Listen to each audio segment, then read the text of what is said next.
Hey guys, it's Jessica. Welcome back to my channel. Today I'm going to be going on a book crawl.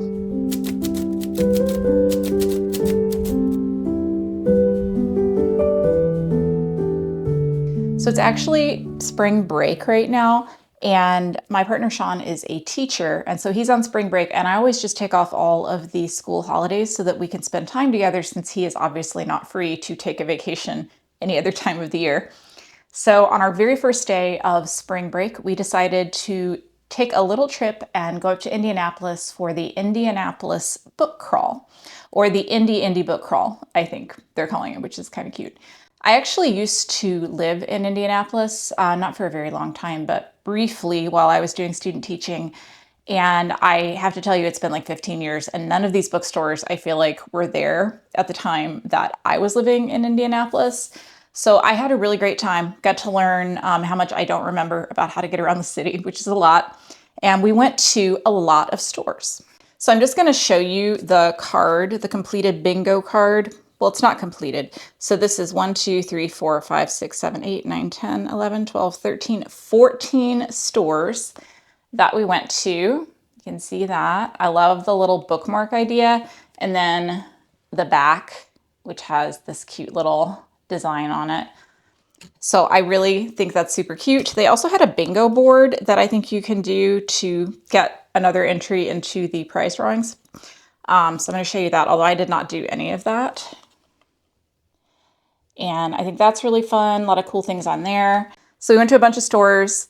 We did not get home until 11 o'clock last night. I got a little bit of footage that I'm about to show you. Not as much as I wanted, but I always feel really self-conscious taking video when there are other people there, like a lot of people, and a lot of these places were just super crowded. But here we go. Here's some footage from the book crawl.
All right, so I hope you enjoyed that.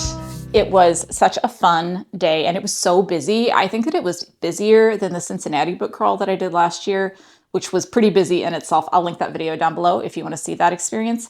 I got some books, new and used. I'm going to start with the one thing we did that was not a bookstore, which is that we went to the Kurt Vonnegut Museum and Library. I was not aware that Kurt Vonnegut was from Indiana for some reason. But Sean has been reading his way through all of his books and really wanted to go visit it. And it's a little tiny, cute museum. I mean, you could probably do it in like 40 minutes. It's not long. And there's a gift shop. You're going to see we got some stuff. And it was just really fun. I had a good time. So we picked up a couple things there. For the first thing we did, I think this is so fun. So the museum has recreated a board game that Kurt Vonnegut actually created. So let me show you. I'm going to show you the cover of the game, so you can see that it's kind of like a military, I don't want to say Risk style because it's not complicated like Risk. Inside the box they have a letter. They have reproduced the letter that he wrote trying to sell the board game. I gather that it did not work out. You can see that right there. And then there's a kind of a brief history concerning the creation of GHQ, General Headquarters. Some quotes from Kurt Vonnegut, including, "I admire anybody who finishes a work of art, no matter how awful it may be." And you can kind of see that. There's an introduction in here from James S.A. Corey, who I guess they gave the game to play and try it out. Very complimentary, some other background history information. And you can see that there is the rejection letter on the back from the publisher saying, "Sorry, that didn't work out." And I'm looking forward to playing this. It's a two-person game, which is perfect for us because we are two people. And I'm looking forward to getting to play that. But mostly it was just kind of a fun thing to pick up because it's just something you can get anywhere else. And so we got that. And then we also, at the museum, we got some stickers. You can see this one says, it's from Cat's Cradle. It's a quote. It says, "No damn cat, no damn cradle." We got the "So It Goes" with a little asterisk. That's famous. And some other things that you might recognize if you read some Vonnegut. So we got all of those. Those are Sean's. So I'm going to put those down for him. And so that was really fun. We enjoyed going to the museum. Didn't buy any books there because I was specifically, and Sean was wanting to buy a copy of Slaughterhouse Five. I went through kind of like a Vonnegut phase when I was in high school, and I feel like I didn't understand a lot of what I was reading because I don't think I had the life experience to understand the satire that exists in his books. So going to the museum kind of inspired me to want to read those books again. And I wanted a copy of Slaughterhouse Five. And the copies of Slaughterhouse Five they had at the museum were, for some reason, smaller than all of the other books that they had. So I did not pick one up there. But then we went to a bookstore called the Tomorrow Bookstore, which is kind of downtown. I don't really know the names of places in Indianapolis, so it was close to downtown. And they gave me this cute bookmark, which I will show you. Very cute. And we bought a book. So we did find the full-size copy of Slaughterhouse Five and picked that up. Slaughterhouse Five is kind of semi-autobiographical, satirical, science fiction. It's a lot of different things all in one. It's about Kurt Vonnegut's experience in World War II when he was a prisoner of war during the firebombing of Dresden by the Allies. I read this, but if I'm honest, I don't remember that much about it, and I'm going to add it to my list to read very soon because I feel like it's something that I want to remember and I want to have gotten more out of than I did. Sean read it last year. I know he really loved it. So I have this. It's going to go in my TBR sometime this year. And then I'm just going to kind of go through the new books that I got. I only got a couple new books. Y'all know I don't buy a lot of new books, and tell you where I got them from. So first, we started out the morning by driving up from Cincinnati. We stopped in Shelbyville. There's a cute bookshop there. I didn't get anything there. And then we went to Franklin, Indiana, to Wild Geese Bookshop.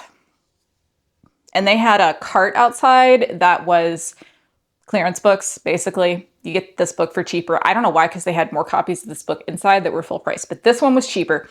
And it was on my list to buy because it's a 5-star book for me. And this is We Solve Murders by Richard Osman. I love Richard Osman. I love the Thursday Murder Club series. And I have started buying all of those in hardcover, so I feel like I am committed to hardcovers for his books.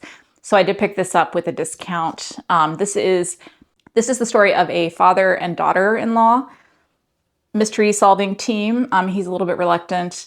It's just really cute and funny, and you're going to love all the characters who form their own little family, just like they do in the Thursday Murder Club. If you like Thursday Murder Club, you would definitely like this too. I love Richard Osman. Just adore his books. So I was excited to have that. They also gave me a bookmark, if you want to look at that. Very cute. So that's where we started out kind of early in the morning. Let me set that down. And then we went, a little bit later in the day, we went to a bookstore called Ujamaa. And the Ujamaa Bookshop is a bookstore with a mission. All of their books are going to be by marginalized or BIPOC authors. They were so friendly. They had a great selection. I really loved it. It was probably my favorite bookstore of the day, to be honest, and I really wanted to buy something. So I picked up a copy of Children of Blood and Bone by Toni Adeyemi. I hope I said her name right.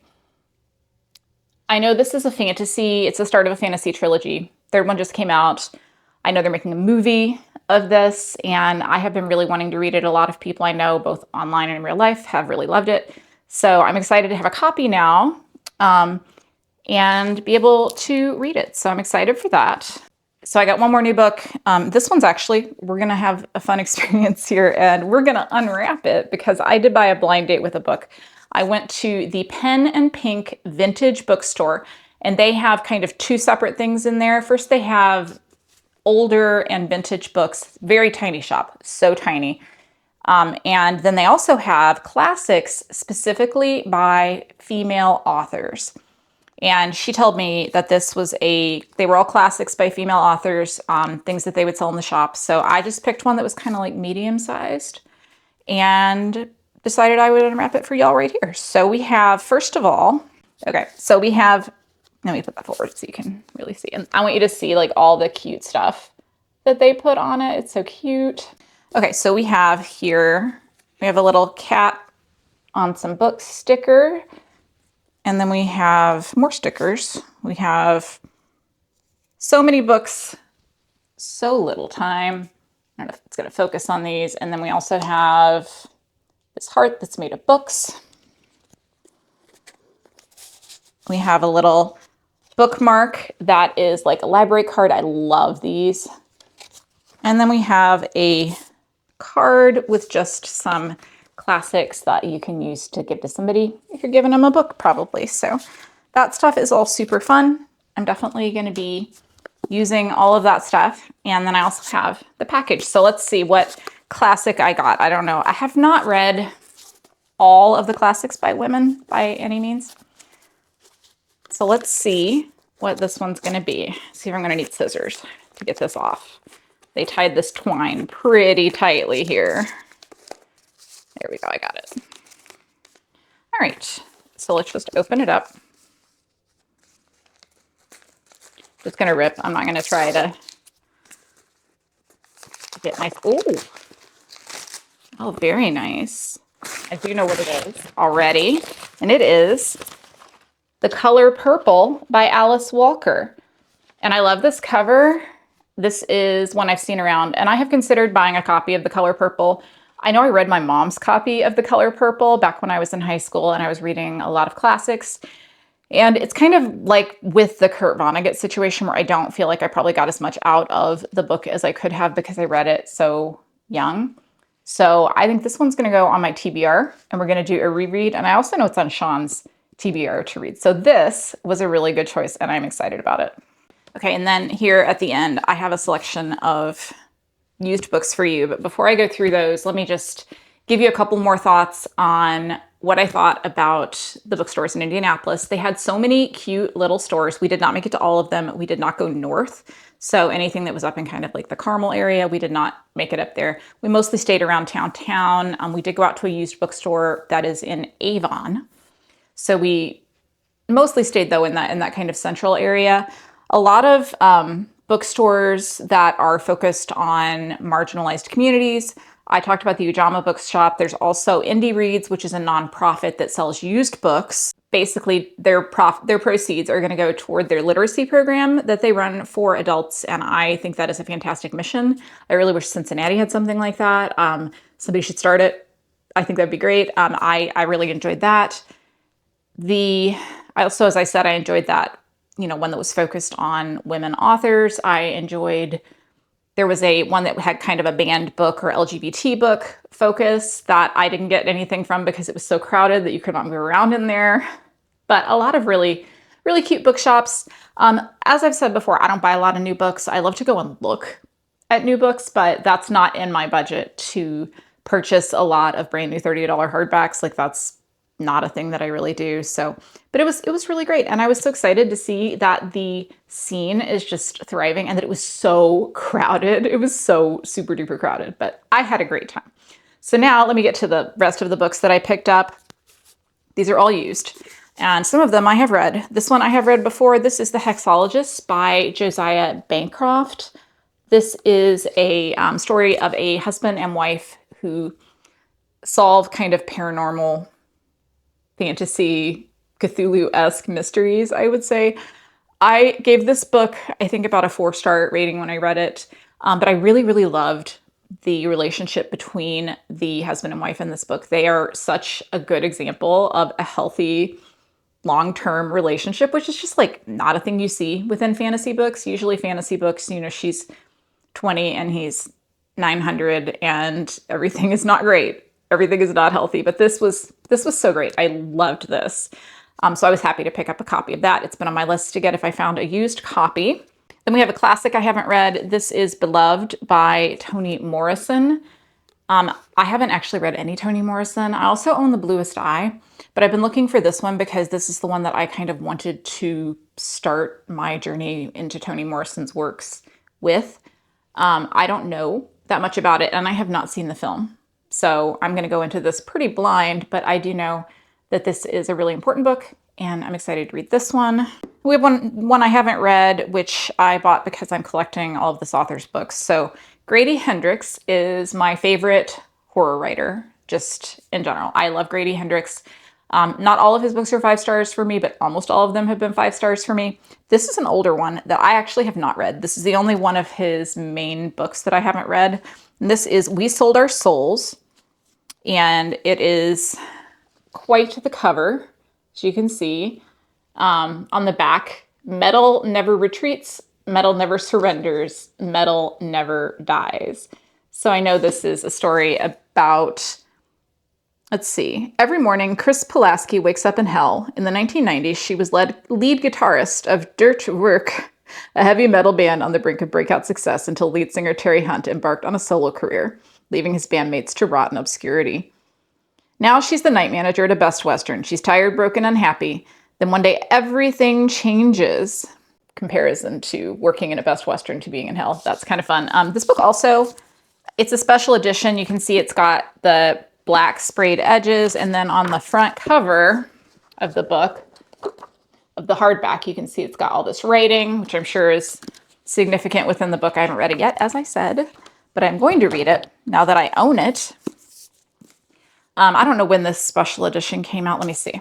So it looks like this edition came out in 2018. Looks like, I think. I just think it's a really fun copy, and I was excited to find it. And I think I paid like $12 for this, which for a hardcover with special stuff isn't bad. It actually had the Mylar covering on it. So before I filmed this video, I had to take it off because I understand that it protects your books, but also I don't want all my books to be in Mylar. I want to read them and not have plastic on them. That's just my personal thing.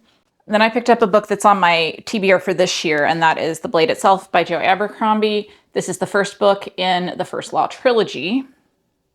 And I actually have read this book before, but I don't remember anything about it. And I don't think that I was in a place fantasy-wise to appreciate it. So I actually want to start my Joe Abercrombie journey over again because I think I DNF'd this book, the first time that I read it. So I want to start that again, see how I feel about it. And I've been looking for a used copy of it, and I finally found one. Then I have a book by an author who I just read a book by and gave 5 stars to. That review video is not up yet, but this is Peace Like a River by Leif Enger. I think that's how you're going to say his name.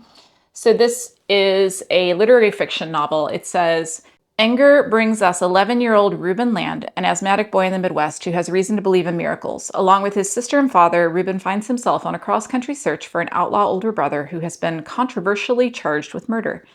Their journey unfolds like a revelation, and its conclusion shows how family, love, and faith can stand up to the most terrifying of enemies, the most tragic of fates. So I really enjoyed the book that I just read by this author. I thought his writing was so beautiful that I immediately wanted to read another one. And I know that this one is the one that people have recommended to me as another book of his to read. I think that when I talked about reading that one, I think that Pat from Book Chat with Pat mentioned that she used to teach in her English class this book. So I'm really interested in reading this one. Love the cover. Don't really know that much about what it's about, but I'm sure it's going to be wonderful. And then I have a classic. This one I have read before, but would read again. But I bought it because it is one of the Penguin cloth-bound classics, and I got it used. This is The Picture of Dorian Gray by Oscar Wilde. I love this book. It is one of my favorites. I think my camera's like, I don't know how to focus on that. It's just such a great it's just such a great story, great novel. I know Sean wants to read this one. I've already read it, but I would read it again. And I have decided, you know, because there's all these special editions of classic books, and I've been kind of trying to decide which ones I want to collect. And I have finally settled on the Penguin cloth-bound editions. I like the cloth-bound feel. And because I don't like the ones that are leather. I don't want leather books. And then I don't like the plasticky fake leather ones. So it's going to have to be cloth bound, and I like the Penguin ones. So I was excited to pick this up for a very good price. And then I have one more book, and that is a novella by Adrian Tchaikovsky. It is Made Things. And I have not read this one. Adrian Tchaikovsky is an author who is fairly new to me, but I have decided that he is somebody who I'm going to read all of his books because I really love his writing. Although I don't necessarily give all of his books 5 stars, but he's just somebody that I really enjoy. And I had not heard of this one. And it says, "Welcome to Fountains Parish, a cesspit of trade and crime, where ambition curls up to die and depression grows on its cobbled streets like mold on week old bread. Coppelia is a street thief, a trickster, a low-level con artist, but she has something other thieves don't. Tiny puppet-like companions, some made of wood, some of metal. They don't entirely trust her, and she doesn't entirely understand them, but their partnership mostly works. After a surprising discovery shakes their world to the core, Coppelia and her friends must re-examine everything that they thought they knew about their world, while attempting to save their city from a seemingly impossible new threat." So that sounds very cute. I think. I guess maybe not if you have puppet fear, but I'm excited to read that. I love Adrian Tchaikovsky, and I love his novellas. He's always trying different things in his novellas, and that's really fun. All right, and there you have it. That is everything that I picked up on my book crawl. It was such a fun day. If you ever have an opportunity to go around and do one of these, if your city does one or a city close by does one, I would recommend making a day or a weekend of it and visiting some shops, because seeing the energy of all the people who love reading just as much as you do is just like, for me at least, such an amazing thing. I had such a great time. I hope you all have enjoyed this video. Please leave me a comment and let me know if you've ever been on a book crawl. I hope you all have a fantastic day. I will see you in the next video. Goodbye.